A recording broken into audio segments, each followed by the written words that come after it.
Okay, good morning guys. So, tignan nyo ang kahabaan ng top. Napakaganda na po. Napakaganda, napakalinis, napakaluwag na po.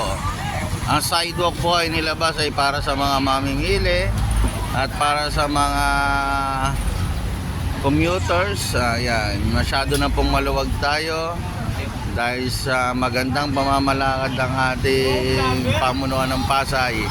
Ayan. Lalong-lalo na shoutout sa mga tanod natin na napakababait. Ayan. Shoutout boss. Siyang nagbabantay ng ating kapaligiran. Yan. Shoutout kay ate, napakasaya dahil maluwag ang kanyang tadaanan. Okay. Yan na po ang ating top, Libertad top going to EDSA. Napakaganda po. Ayan.